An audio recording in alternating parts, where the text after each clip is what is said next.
Welcome to Reality NSFW. I'm Lauren Pratt. This, as always, is my favorite co-host, Alex Trias. And tonight we are here to break down episode number 9 of the challenge Double Agents.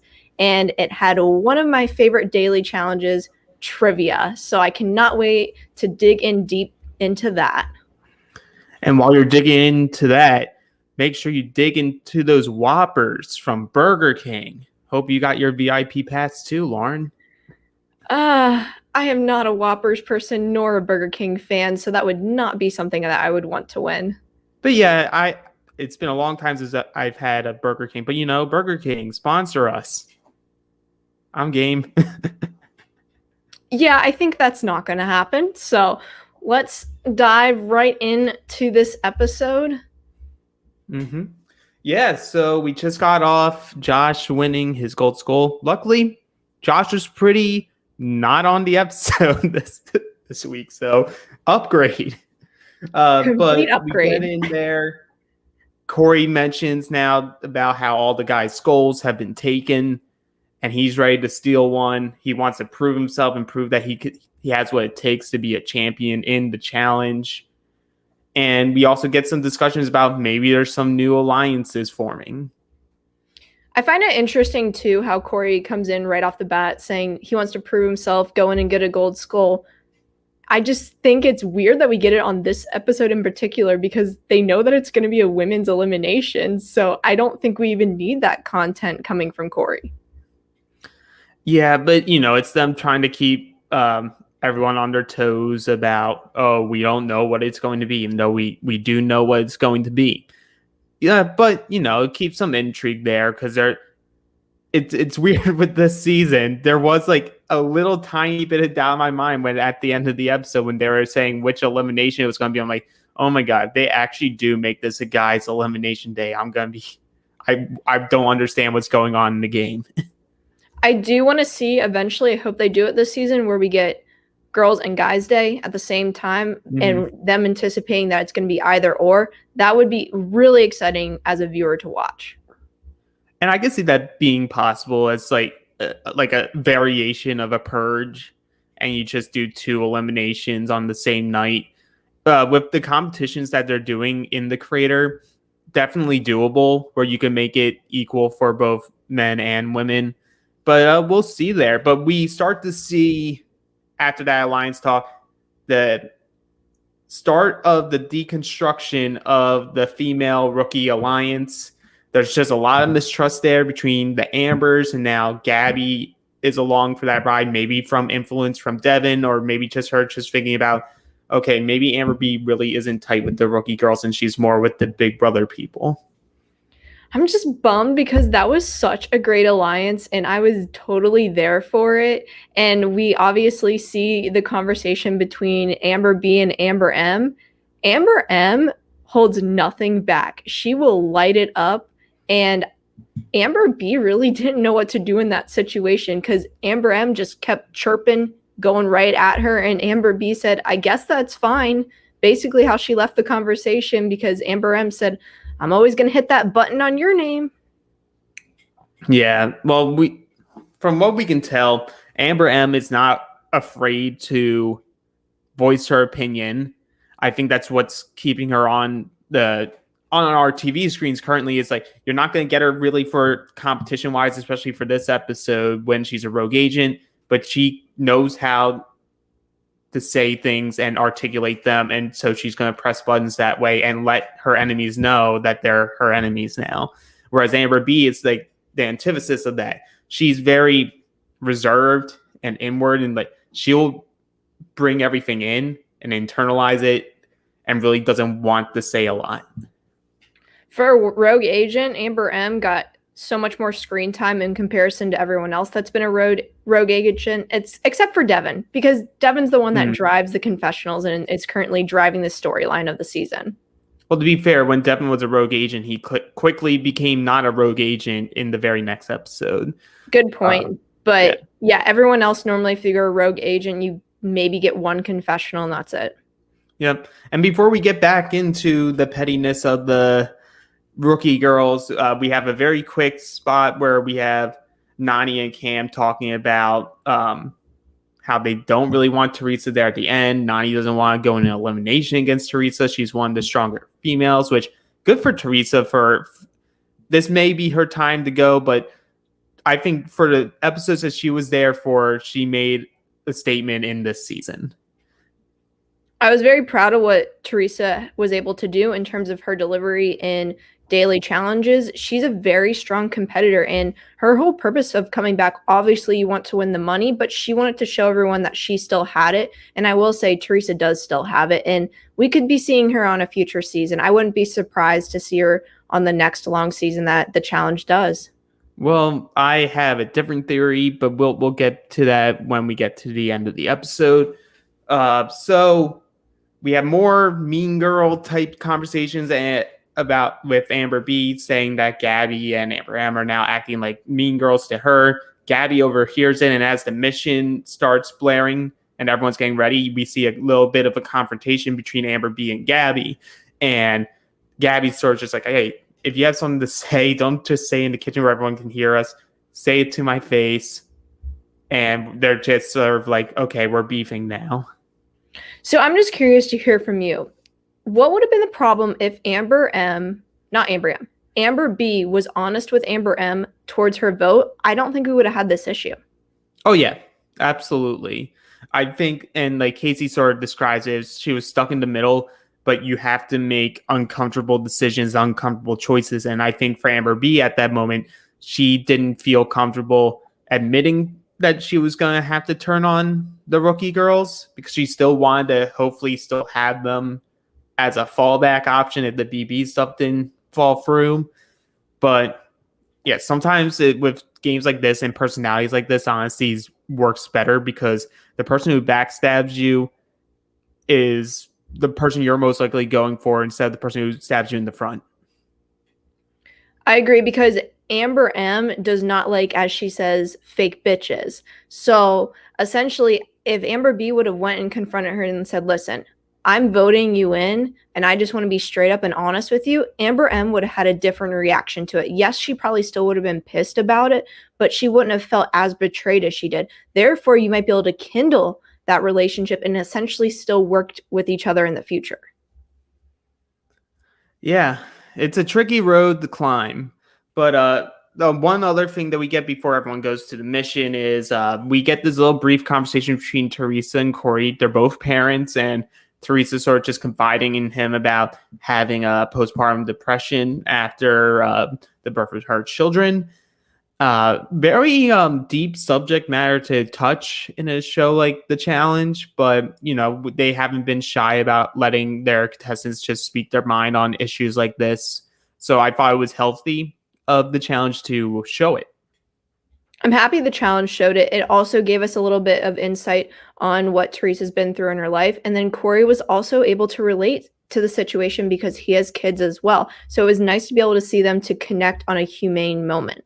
Yeah, and you know, I think what makes a show like The Challenge great is it's a show, it's a game. We're all as fans, we're able to decide who we like, who we don't like in terms of the game. But they show these moments that show like, hey, outside the game, these people are human, just like us. They have the same feelings, have the same issues as we have.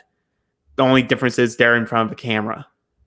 Also, they're being thrown into a competitive environment that also has money tied into it. And so when you have all those different elements there, you're not necessarily thinking about those human moments as much. But then when the challenge is able to showcase that to the viewers, we're able to realize, yes, everyone's a person, everyone has feelings, they have things that are back at home for them.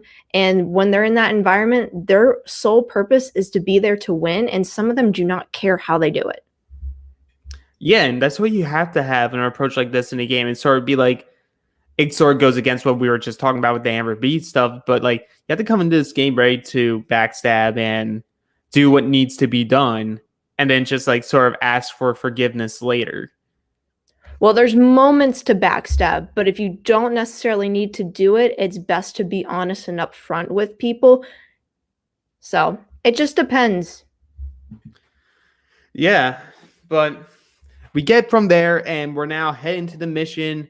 we see this giant platform, or as Big T was calling the balcony, ascended over the water. So you already know Darrell's going to hate it because he hates height, he hates water, he hates all that stuff.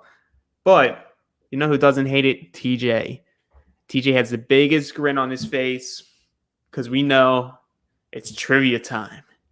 His absolute favorite that they do every single season that they are able to do so. And it is one of my favorites as well because I love seeing some of the answers people normally give. And I was a little bummed out that we found out it was going to be true false for this one, but then it turned out being just as funny as it normally is.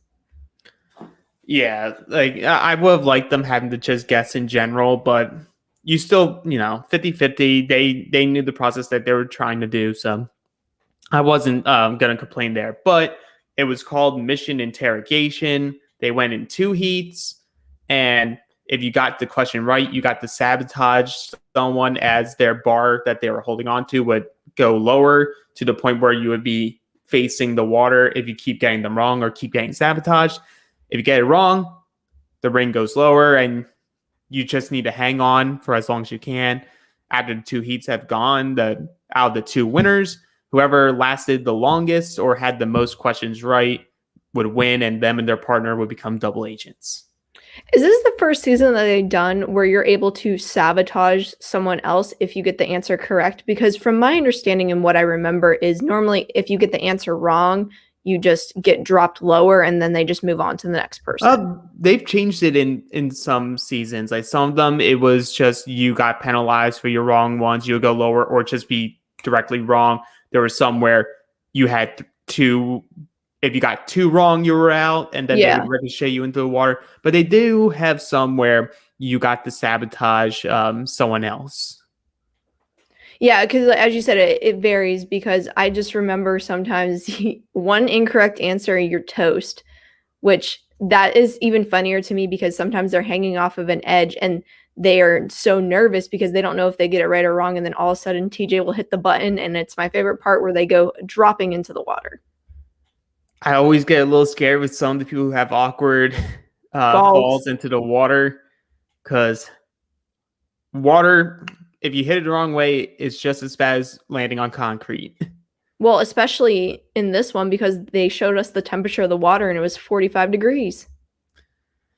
Yeah, that would have been a bitch to fall in. Oh, don't worry. Someone got a bitch fall in this one for sure. Looking at you, Teresa.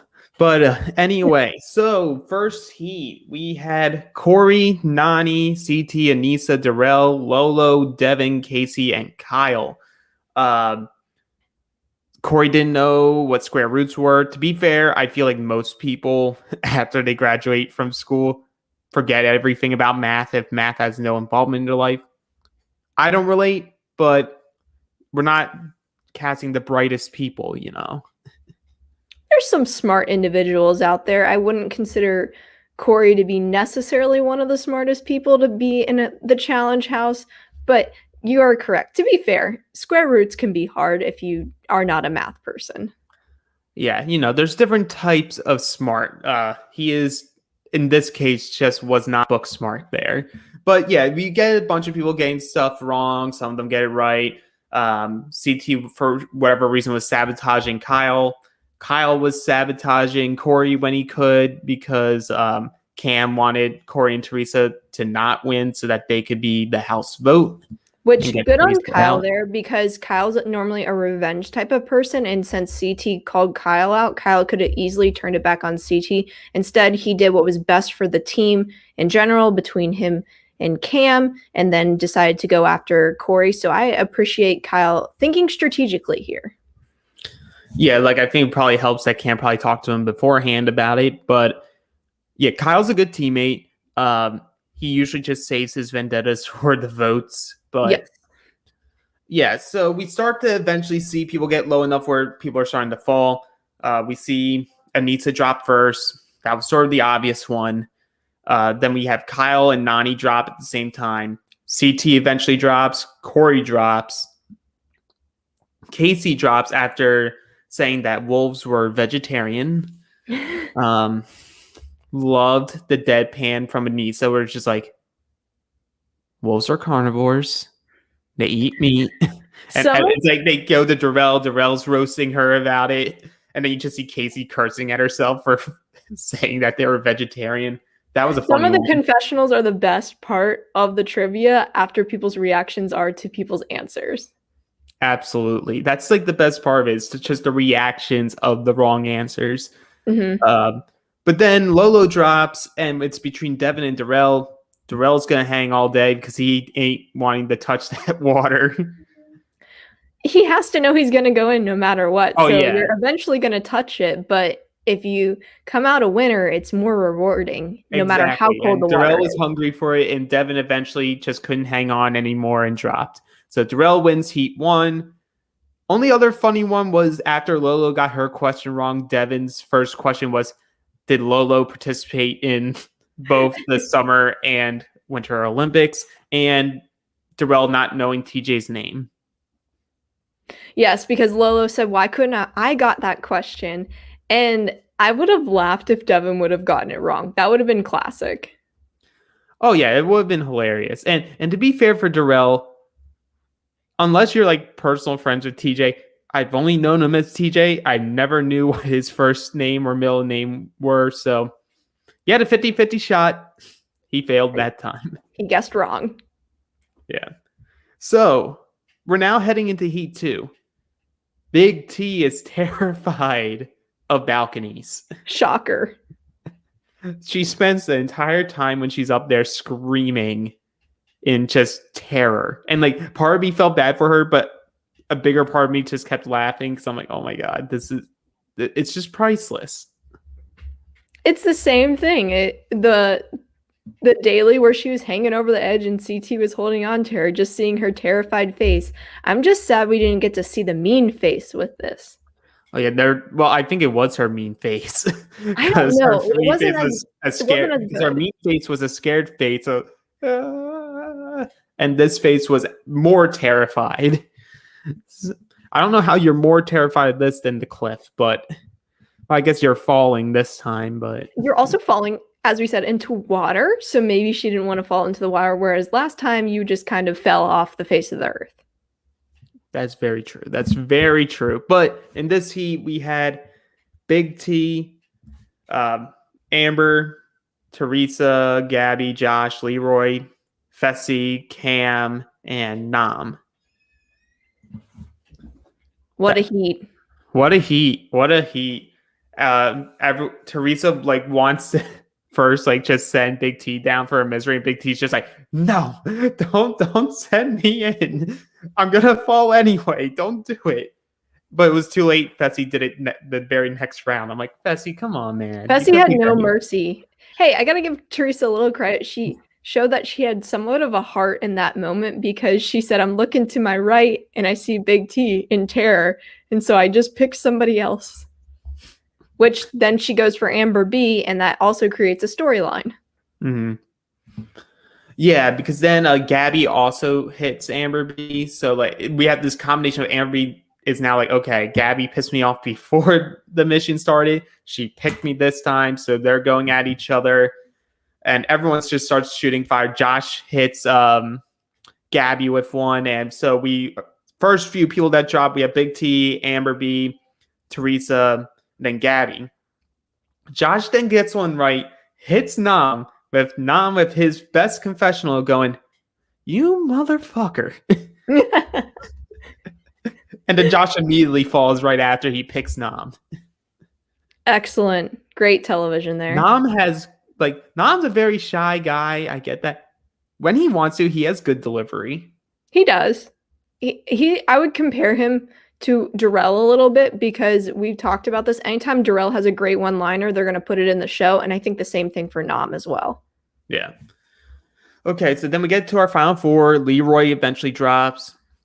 So we have Fessy, Cam, and Nam. And this is when we start to see Cam's like starting to struggle and her hand starts like at first it's like sort of slipping off into the side and she gets her first warning. And then like she like almost falls and she has her hand on the sidebar again. And they're like, don't do that, Cam, you can't do that. Fessy gets it right, hits Cam with one, but he immediately falls as he's picking Cam. Cam hits the bar again, gets DQ'd. Nam wins the second heat. And we get a very excited Lolo Jones. Yeah, because she apparently just realized Nam is smart. No, I think she's realized it before because she did mention in a previous daily, isn't Nam an engineer? When they were doing the puzzles. So she clearly knows that he's intelligent. And I guess she knew that she wasn't because she was like, I knew I wasn't going to be good today at this. Yeah, but do you think Cam was on purpose putting her hand on the side to try to gain leverage, or was it just like involuntary body movement? Honestly, I think she was just in the heat of the moment and trying to stay up as much as she could. And, you know, if your hands are slipping, they go everywhere. You're trying to hold yourself up. And we don't know how many warnings TJ gave. That could have been as many as she was given. And when you're up there, you're not thinking clearly because you don't want to fall. And I'm happy that he called her out for the DQ. I think it's fair to everyone else, and no one else seemed to have a problem with it. So I'm good with the way it turned out. And the reason why no one has a problem with it is, as we've heard from Ashley, if you ain't cheating, you ain't trying. That is true. And so I'm not going to say that Cam was cheating there. I think it was involuntary movement there of her, like you said, not wanting to fall. And so she's just, okay, I just have to put my hand here just briefly and I'll get it back up. But hey, TJ said, don't do it. TJ DQs her. No one has a problem with it. Even Cam's like, yeah, makes sense. Yeah, and she said the same thing. She was just struggling to stay alive, and that's why her hands kept going shifty there and got called out, got DQ'd, and then at the end of the day, we got the winner. Yeah.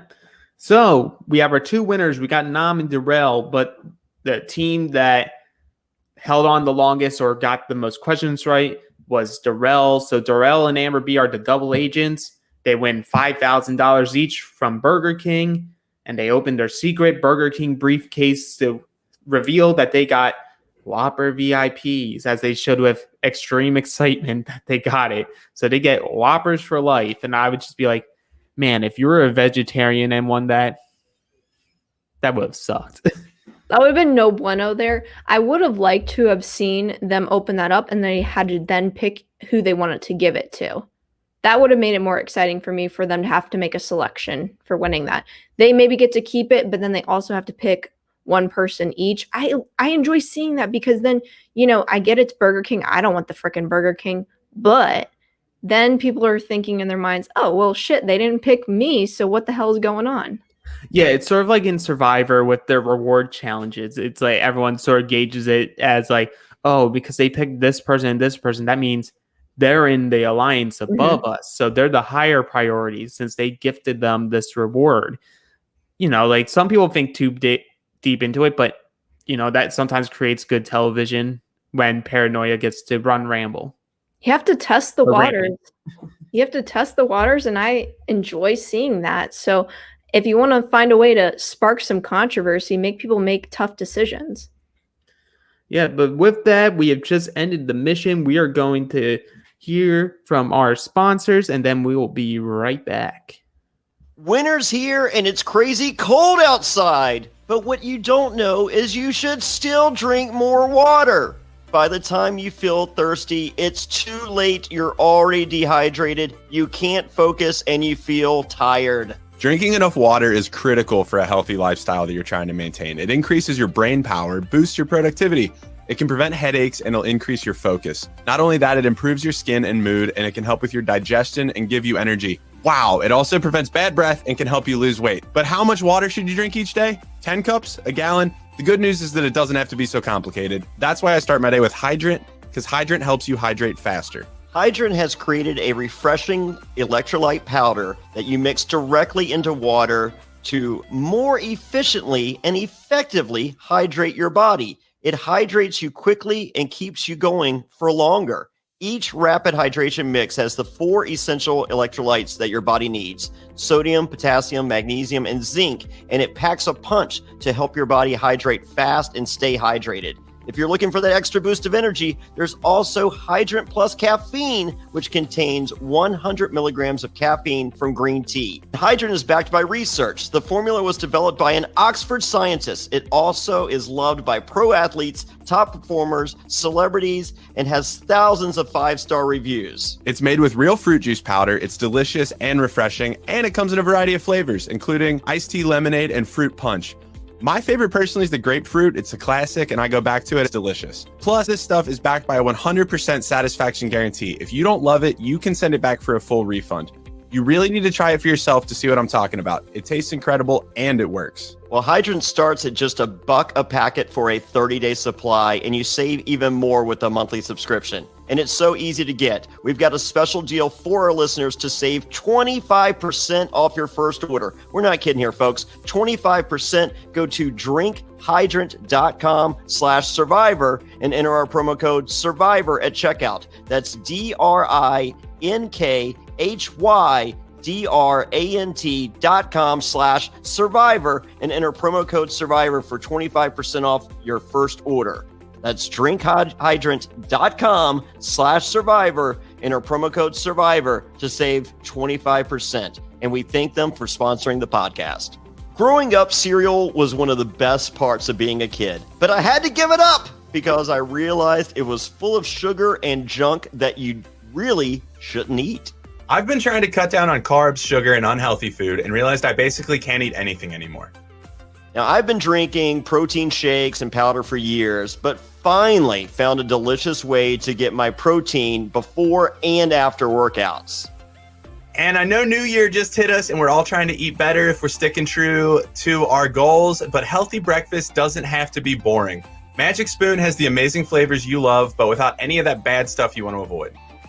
But Zack, Magic Spoon has released a brand new variety pack now featuring peanut butter.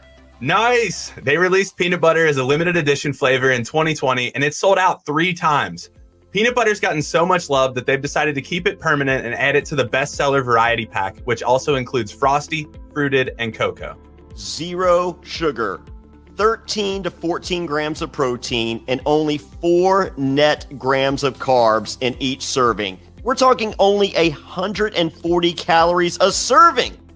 Plus, it's keto-friendly, gluten-free, grain-free, soy-free, low-carb, and GMO-free.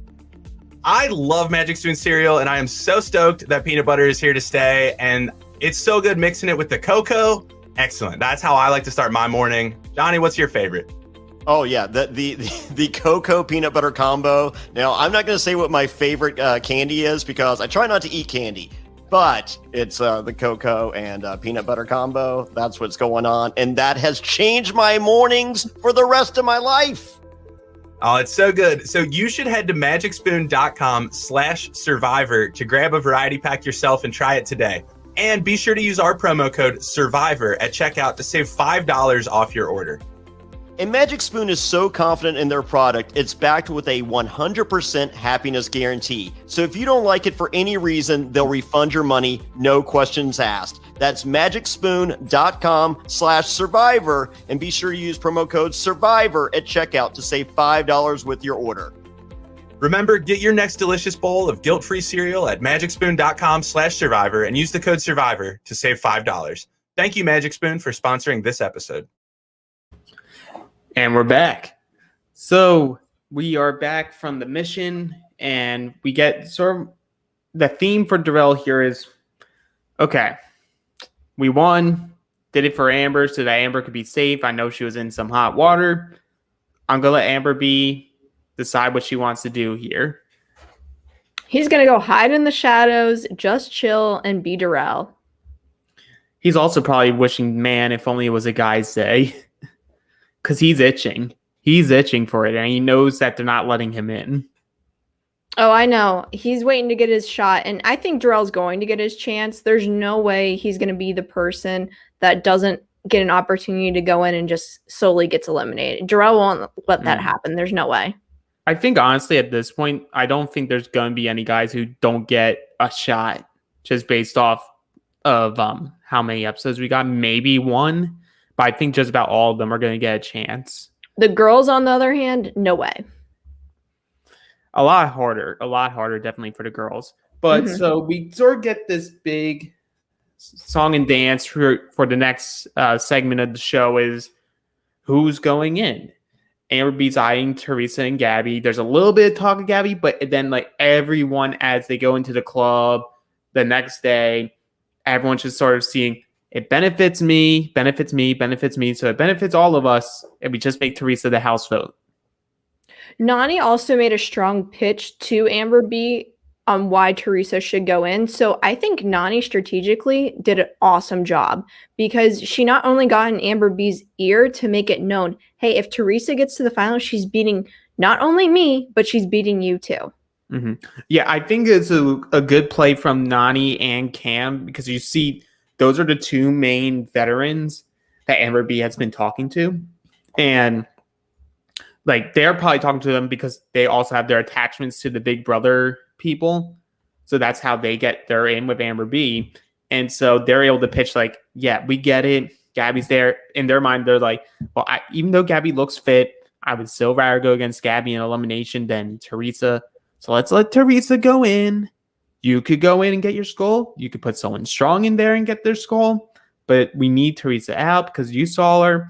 She's a threat for the end. She's going to be one of the best women in the final. So if you want a chance to win, you need to get Teresa out. And they sort of like brainwash her to the point where Amber B thinks it's her idea all along to get Teresa out.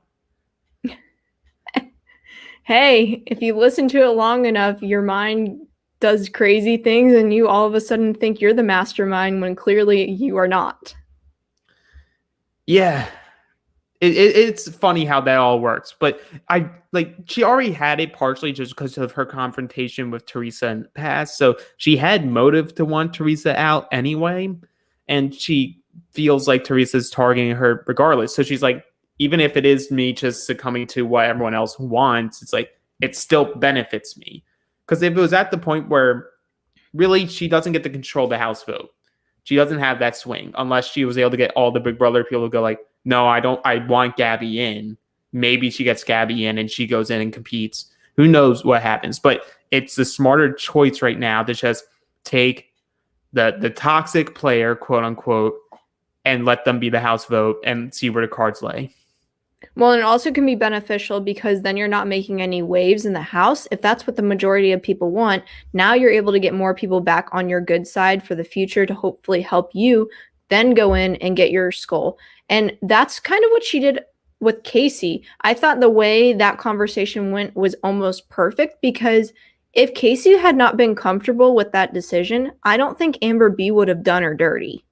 No, not at all. She probably would have put Lolo in. Yep. Because like she wouldn't like she's not as tight with Lolo as, or at least we don't see her as tight as Lolo as she is with Casey. And you could still probably count on Lolo getting the job done against Teresa in the elimination that we saw tonight. Absolutely. So either way, I think the way it was handled was flawless. And then just kind of we saw where the chips fell. Yeah, and like it just shows like once again because we're starting to see like more and more of Casey and how Casey's like, I'm confident in myself. Like I feel it's my time. Let me go get my skull. I know if I get my skull, I'm most likely not going to be someone that the other women want to pick to face off to try to steal a skull from. So why Right not? on. Because Who wants if I to steal don't, a skull from Casey I or Cam? Nobody. No one wants to steal a skull from Casey or Cam. Not me, at least. But I'm also not crazy. If you're crazy, then hats off. Go in and see what you can do. But I would prefer to go after someone else, maybe a little bit smaller, a little bit weaker, someone that doesn't have as much stamina, endurance. you can name names here. I'll just let the viewers know. Okay, well, we know that she was just calling out Anissa, so, but just imagine like in a world where like we know Casey gets her skull, that we have like Anissa, Natalie, Cam, and Casey with skulls. Like Anissa's getting picked by default in almost any of them. It's your only option. Like, I mean, do you want to go against Cam? No. Do you want to go against Casey? If there's a puzzle, maybe, but no. And do you want to go against Natalie? No, Natalie will rip my head off. Well, you really, if it's a physical one, you probably don't want to go against any of them. If it's physical, I would still want to go against Anissa out of the four of them because I can just hope and count on that Anissa's the most likely one to gas out. It depends on what type of physical challenge. Yeah, it depends on the challenge. It depends on the build of the person that would be competing against them. But I would still think Anissa would be the one picked. But yeah, so we get all that. Casey's confident. We fast forward to Deliberation, which was a bunch of awkward silence. And Leroy sort of just like saying it out there for the women, like, why is everyone silent? Like, we're halfway through this game.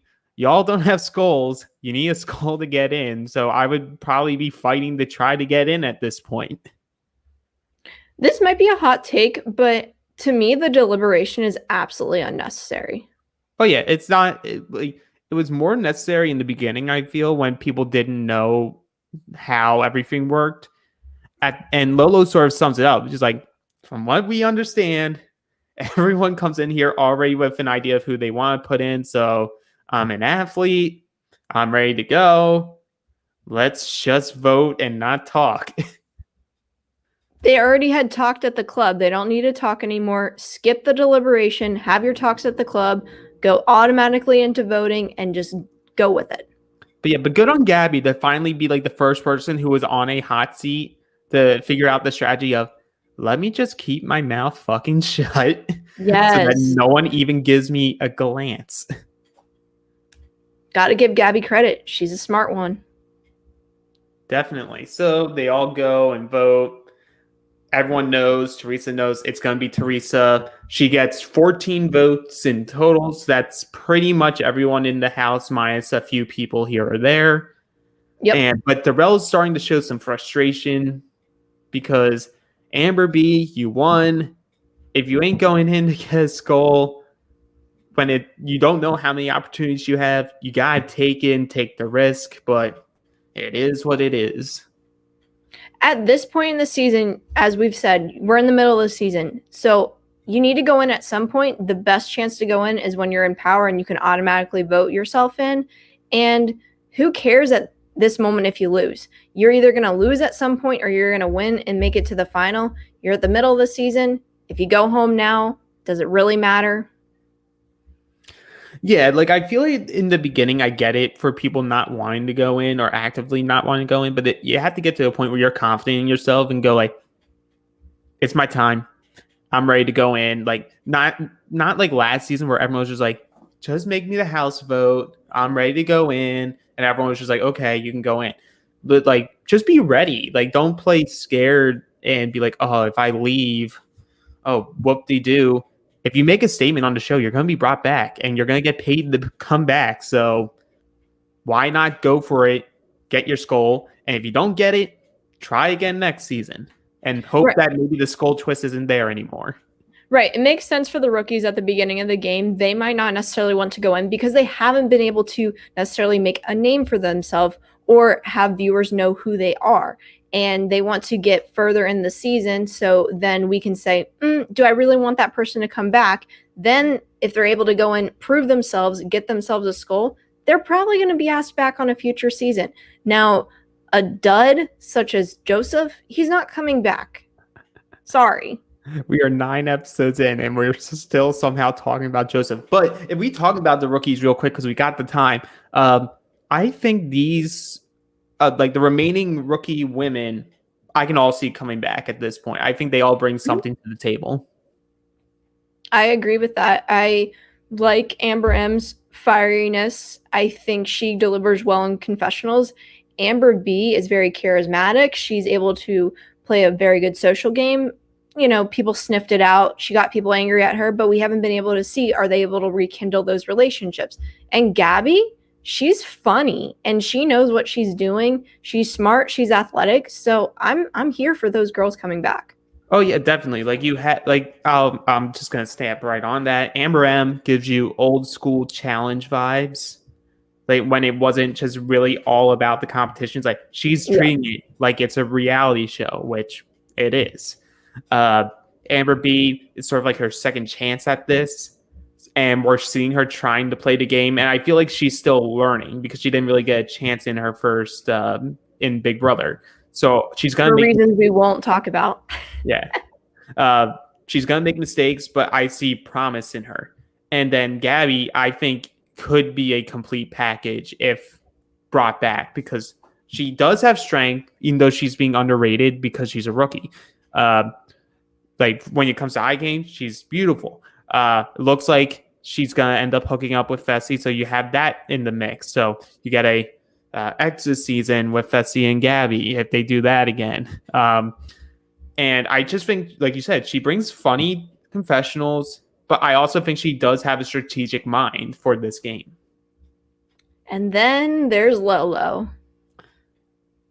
She's fierce. She's an Olympian. But she, like, honestly, Lolo can be someone who's brought back because if she just lets herself go and just go at people, oh man, that's also some classic challenge vibes.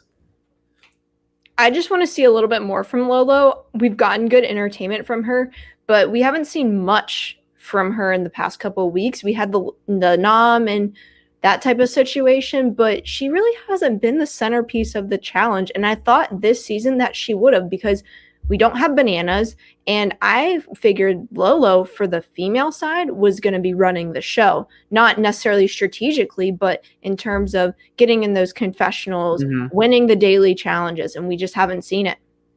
Oh, yeah. Like, I would say in that sense, it's been a disappointment, but like, I always think, well, there's always this chance with Lolo, so I keep giving her a pass because she can't control what's being put on the TV, but maybe what she was giving them, they're like, we can do without it. It doesn't pertain to the story.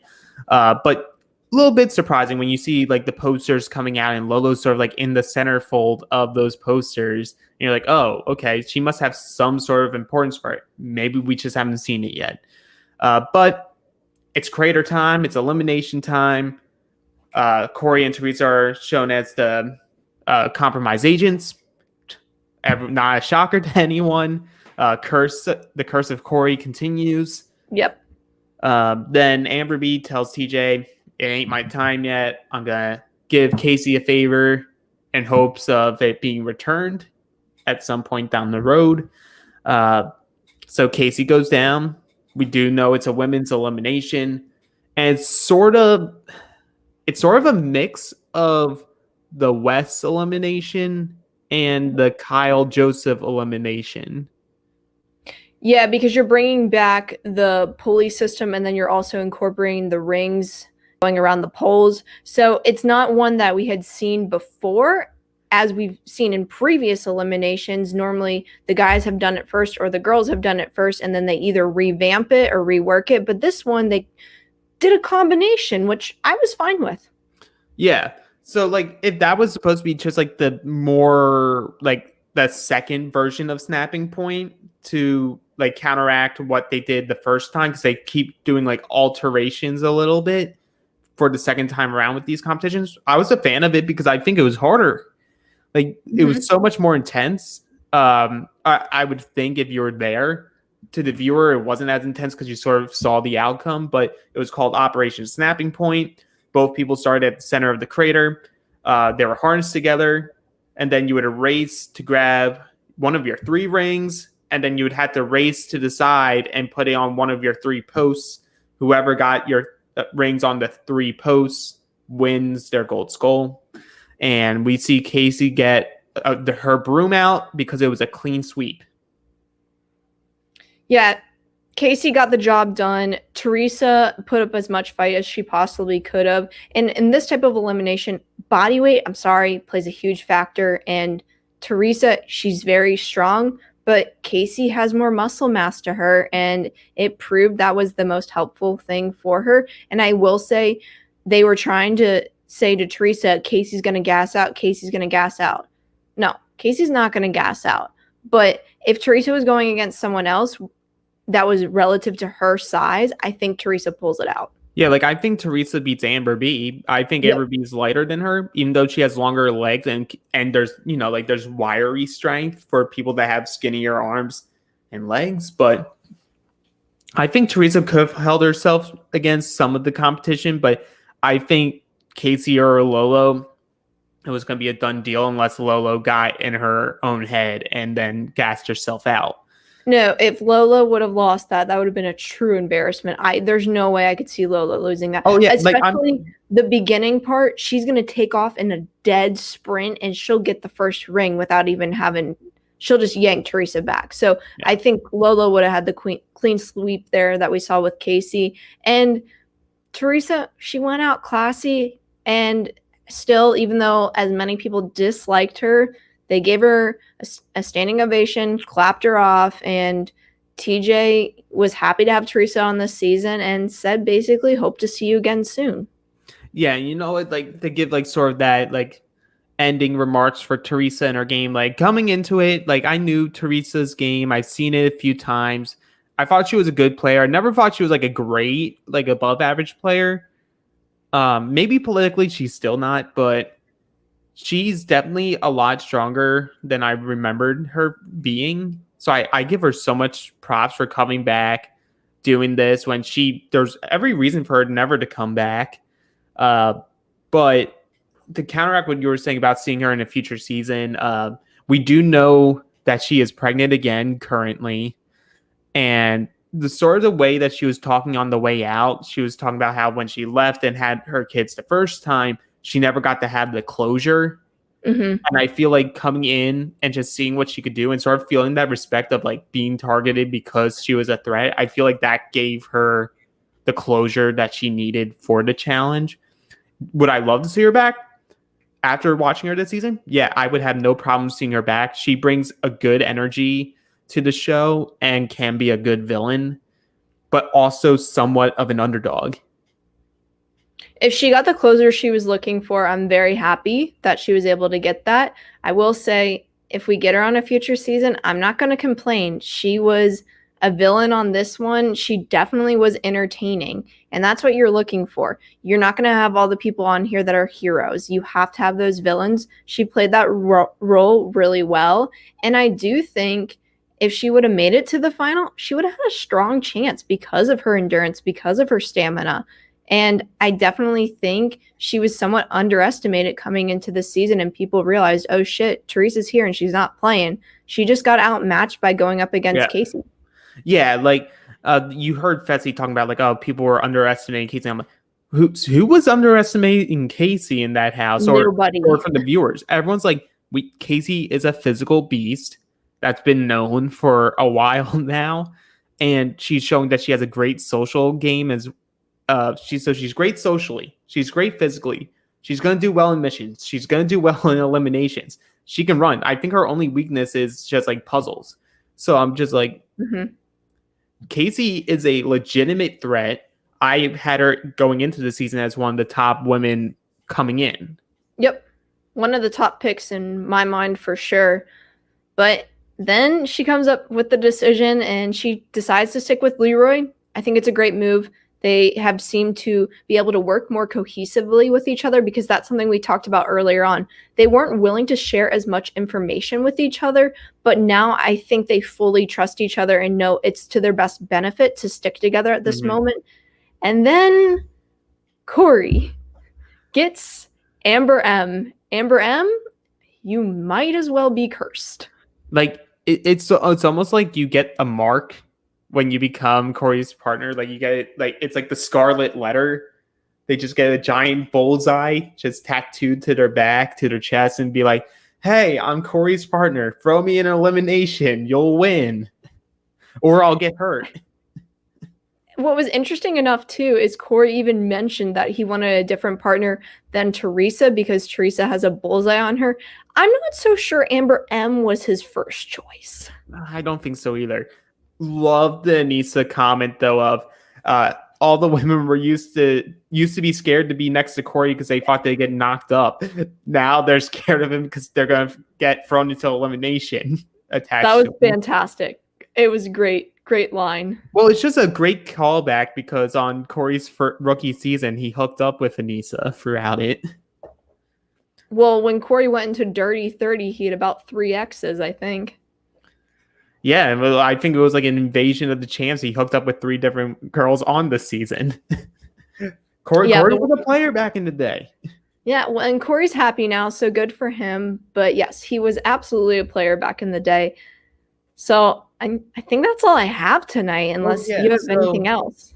So we're at the halfway point. We now have our 5 men's goals in Fessy, Josh, Kyle, Devin, and who's the 5th one? There's a mind blank here. But we also have the 3 women now. So we have 2 female skulls left. Did you say Josh? I did say Josh. Oh, he's someone that you know, you can forget if you want to. Oh, and Leroy. How did I forget Leroy? But okay, so I think next week will be another women's elimination if we're going based off of how they wanted the season set up originally. So then it'll be a guy rogue agent at the end of next episode. So I could see the Ambers going in, or like one of the Ambers going in at the minimum next round. I think so too, but it would be a classic to see Amber versus Amber. I would be here for it. I just don't think that will happen unless one of them wins the daily. Well, you never know. Well, I think you do know. But to go with what we were saying to sort of close out the show about Leroy and Casey working together, I think in the background, Cam and Leroy figured out if we want to stay safe, we need to be attached to the Big Brother Alliance and sort of just like, we'll work with them. We'll go to the final with them. We'll run with them. But that still gives us both to the final, and we have 2 different chances to win this money. Yep. You have to work the system, 2 different chances to win the money. Go for it. Because I think if they matched up with each other, they'd be shooting themselves in the foot if one of their other partners ended up winning it, because they could have been with that person. Absolutely. And then you go from Casey's side, totally understand wanting to stick with Leroy because you're like, well, I don't want to be attached to Fessy. We know what that is. And then she's been doing well with Leroy as they've continued to do missions together. And so she's like, Leroy will be good in the final. I know I'm good at the final. That's a strong team. Boom. We're locked in. You got Kyle and Cam. They're locked in. So like that's 2 good teams working together to make, and then they can sort of line up who the other 3 teams will be. Yeah, it's going to be a crazy finish. I'm excited to see what happens the rest of this season. And that's all I have for me tonight. And thanks so much, everyone, for joining us on Reality NSFW. Be sure to tune in tomorrow night for Jonny, Zack, and Marie Roda, where they break down this episode as well on the Expert Podcast. Very entertaining. Tune into it. It's always a good time. Yeah, and if you like what we're doing, please subscribe to the channel. Hit that bell for notifications and give this video a thumbs up to help drive this video out there so that we can get more viewers. And if you like what we're doing and want to be more involved, become a patron at Reality NSFW, where you can get more content that is ad-free. Jonny and Matt do a Q&A with the patrons, and they bring a patron on to do the Q&As. I did it a couple weeks ago. It's a blast. It's such a great time. They're covering Australian Survivor from 2017, one of the best seasons of Survivor I've ever watched. And they have a Facebook page for the patrons. It's a great community. So if you want to be more involved, become a patron at Reality NSFW. And with that, we're out. Now that the holidays are over, it's all too common to set health goals that never actually stick. New Year's resolutions of the past, we're looking at you. And when it comes to eating better and consuming less sugar, let's be honest, most healthy snacks don't taste very good. They don't fill you up, and they certainly don't satisfy your cravings. This episode is sponsored by Monk Pack, who makes snacks that taste like our favorite sugary treats, but with less than 1 gram of sugar. Monk Pack Keto Nut and Seed Bars contain less than 1 gram of sugar, 2 to 3 grams of net carbs, and they're only 150 calories. They're great for anyone following a keto lifestyle and the perfect snack for anyone who is trying to eat better or cut back on sugar and carbs without sacrificing taste. Yeah, that's so true. I'm personally not a keto eater, but I love these nut and seed bars. I try to have one of these always on me for a snack because I'm usually trying to train for a new running distance I'm trying to hit. I think 2021 is going to be the year for my first full marathon, and I think Monk Pack Keto Nut and Seed Bars are going to help me get there because they're giving me the energy I need and the nutrition I need to make those health goals possible. Wow. Monk Pack Keto Nut and Seed Bars have the perfect balance of sweet and salty, a crunch from whole nuts and seeds, but still manage to be soft and chewy. How do they do it? They come in delicious flavors like sea salt dark chocolate, pecan almond, and my favorite, no contest, love these so much, game changers if you will, the peanut butter dark chocolate. So good. They're perfect for a quick snack to satisfy your sweet tooth without any guilt. Enjoy Monk Pack Keto Nut and Seed Bars as a quick breakfast, while running errands, or after a workout. In addition to being keto friendly, these bars are gluten-free, plant-based, and non-GMO. So with no soy, trans fat, sugar alcohols, or artificial flavors. They really taste incredible, and you can't beat the low sugar nutrition or taste they provide. And by shopping online, you can avoid another trip to the grocery store by getting Monk Pack delivered right to your door. Try it for yourself and see. And we have a special deal for our listeners. Get 20% off your first purchase of any Monk Pack product by visiting monkpack.com and entering promo code SURVIVOR at checkout. And Monk Pack is so confident in their product, it's backed by a 100% satisfaction guarantee. So if you don't like it for any reason, they'll exchange the product or refund your money, whichever you prefer. So to get started, just go to monkpack.com, that's MUNKPACK.com, and select any product, and then use promo code SURVIVOR, they love it when we do that, at checkout to save 20% off your purchase. Monk Pack, delicious, nutritious foods you can count on, and we thank them for sponsoring the Reality NSFW podcast. Any fool can climb a wall or crawl through sand, but as every fan knows, Survivor challenges are won or lost at the puzzle. The most successful players are puzzle masters, and you can be one too. Fairplay, Perplexers Puzzles creates handmade miniature replicas of many of Survivor's greatest and most challenging puzzles. Find out if you have what it takes by visiting the Perplexers Puzzle store on Etsy or simply visiting survivorpuzzle.com. Enter promo code FAIRPLAY, FAIRPLAY, at checkout for a 10% discount. And let me tell you, I'm hanging out on my patio on these beautiful summer nights. I have Zack Hacker coming over to my house, and we did the fire puzzle, the season 40 puzzle. I got the tree puzzle, and Zack was like, dude, these things are fucking awesome. So if you are a fan of Survivor, as Zack is, and I know he has a true, authentic Survivor puzzle that I have personally done, these Perplexers puzzles are the real deal. So go to survivorpuzzle.com right now, enter promo code FAIRPLAY at checkout for a 10% discount, and I promise you, you will not be disappointed.